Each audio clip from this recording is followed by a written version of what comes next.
자, 이번에는 저희 뉴스 한번 살펴볼 시간인데요. 뉴스 그 안에서도 경제면 함께 보도록 하겠습니다. 자, 오늘 어떤 내용 준비하셨나요? 네, 오늘 신문에서 발간된 뉴스를 전해드리는 뉴스 브리핑 시간입니다. 먼저 첫 번째 소식부터 바로 살펴보겠습니다. 미국 하원이 해외 적대국 배터리 의존도 감소법을 통과시켰습니다. 이번 법안은 국토안보부 DHS 자금이 투입된 미국 내 프로젝트에서 중국산 배터리 사용을 금지할 수 있는 규제 내용을 담고 있으며 미국 내 CATL, BYD, 엠비전 에너지, EVE, 하이툼 에너지, 고션 하이테크 등 중국 배터리 선두 6개 업체가 대상입니다. 법안이 상원을 통과해 발효되면 2028년 10월부터 DHS와 관련된 미국 프로젝트에서는 이들 중국산 배터리의 사용이 원천 차단될 예정입니다. 이미 미국은 중국산 배터리에 45%의 관세를 부과하고 있으며 전기차 분야에서는 중국산 배터리 수입이 근본적으로 불가능한 상황입니다. 이에 따라 미국 내 ESS 프로젝트에 중국산 배터리를 대체할 수단으로 한국 및 일본 기업의 제품 주문이 몰릴 가능성이 제기되고 있습니다. 국내 배터리 업체인 LG 에너지 솔루션은 ESS용 LFP 배터리 양산에 돌입했으며 삼성 SDI와 SK온 역시 LFP 생산을 앞두고 있는 것으로 알려졌습니다. 다음으로 두 번째 소식도 살펴보겠습니다. 미국이 10일 철강 알루미늄 제품에 25% 관세를 부과를 예고함에 따라 금융당국이 국내 철강 산업의 피해와 리스크를 점검하기 시작했습니다. 금융감독원은 10일 금융안정지원국을 중심으로 철강 산업의 현황과 위험 요소를 면밀히 진단하며 대외 요인이 미칠 영향을 주시하고 있습니다. 한편 트럼프 대통령은 미국 동부 시간 기준 12일 0시부터 철강 알루미늄 제품에 25% 관세를 전면 부과하겠다고 밝혔습니다. 한국의 지난해 대미철강 알루미늄 제품 수출액이 58억 5천만 달러에 달하는 만큼 이번 관세 부과가 실적 악화의 유동성 경색으로 이어질 우려가 제기되고 있습니다. 또한 미 상무부는 166종 철강 알루미늄 파생 상품에도 동일한 관세를 적용할 방침이어서 중소 소재 부품 장비 업체까지 영향을 받을 것으로 보여집니다. 국내 철강 업체에서는 이번 규제가 대미 철강 수출 쿼터 263만 톤 규제가 사라지는 등 오히려 기회로 작용할 수도 있다라고 분석하기도 하는데요. 중국의 감산 움직임 역시 호재로 평가되고 있습니다. 세 번째 소식입니다.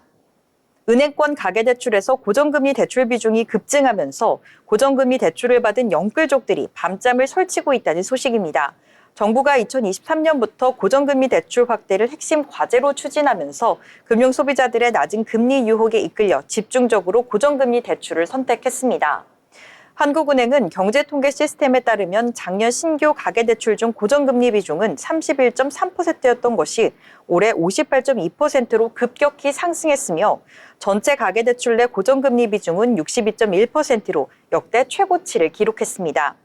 5대 시중은행에서 취급한 신규 가계대출 약 278조 원이 연 4에서 6% 고정금리에 묶여있는 것으로 분석되며 전체 고정금리 대출액은 300조 원을 훌쩍 넘을 것으로 추정됩니다. 네 번째 소식입니다.